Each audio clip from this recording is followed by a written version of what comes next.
Radio Luxemburg, we've been dealing in legends for a long time, and tonight we're going to deal with one of Britain's great legends of rock, Billy Fury. Hi, Bill, how's it happening? Hi, Tony, I'm fine, thanks. Since you were last on the charts, there's a lot of fans growing up who have only heard of the rumour of Billy Fury and the rock and roll era. Let's go back to the beginning as far as you're concerned. Where did music first come into your life to inspire you to get involved? I think music first came into my life and going back when I was about 15 or even before I left school, and songs then were sort of Frankie Lane and Johnny Ray, and nothing really on the market for kids. So we used to play a lot of country and western songs, things with Hank Williams, songs about heartbreak, about lost romances, and we used to play all those kind of things until rock and roll came along. This was in Liverpool, was it? This was in Liverpool. Yeah. Do I take it your first influences then were country and western? Originally were country and western, and then of course Elvis Presley came out, Eddie Cochran, Gene Vincent, Fats Domino. These were all the people that hit us when we'd left school and we were teenagers, and just before we went into Teddy Boy, Crows, etc.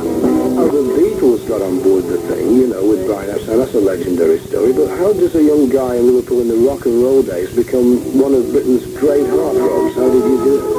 To begin with, we used to go to all the movies that were around for young people in that day, such as Bill Haley, Rock Around the Clock, which included Fats Domino, The Platters, etc. And a whole gang of us went down into the town to see a movie called The Girl Can't Help It, Little Richard. And we were all sitting there enjoying the movie very much indeed. And then one of the guys said to me that he thought I looked very much like Eddie Cochran, which I was really chuffed about.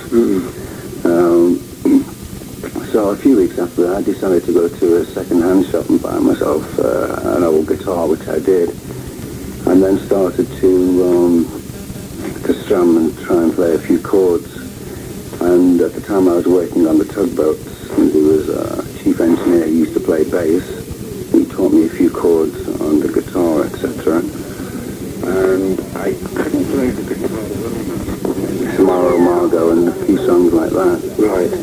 And I sent them off hoping they would be published, and ended up coming down to London to sing them myself. While writing those songs, maybe Tomorrow and Margot, etc., were you planning on becoming a singer under the spotlight, or were you just wanting to be a songwriter?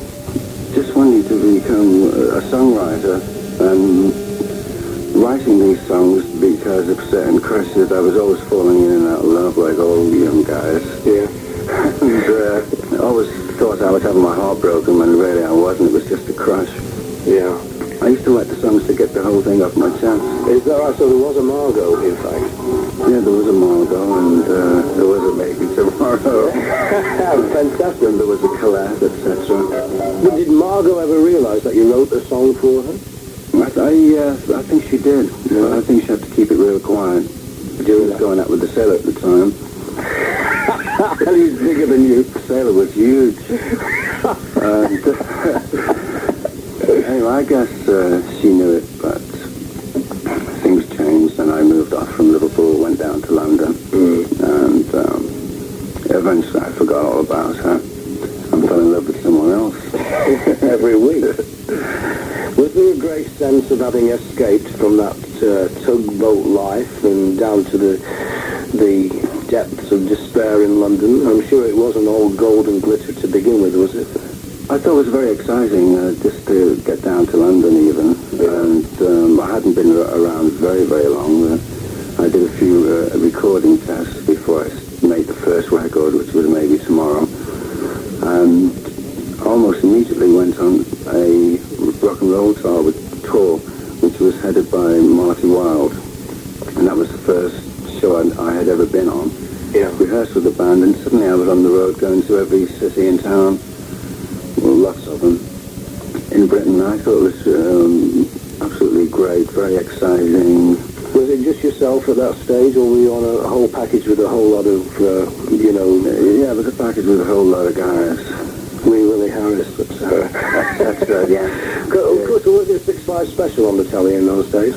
Was that about the time you were launched, or prior to that? Yeah, I think it was just about the end of 6.5 special. Yeah, leading to Thank You Lucky Stars. Leading to Thank You Lucky Stars, which then ran for many years. Right. Did you experience great nerves going on stage, Bill? I mean, television was things like that. Absolutely terrific nerves. Yeah. I was always a very shy person, and I had to try and break out of this some way, this shyness, to be able to perform. And I'd go on stage. I couldn't smile on stage. I'd be very, very, very nervous. Yeah. And people didn't think you were nervous. They thought you were trying to be sexy. And you were actually crumbling inside, eh? I was really moody, yeah. And, but this suited everything fine. And if I didn't talk much, people thought I was just moody. Yeah. It went along with the time at the time.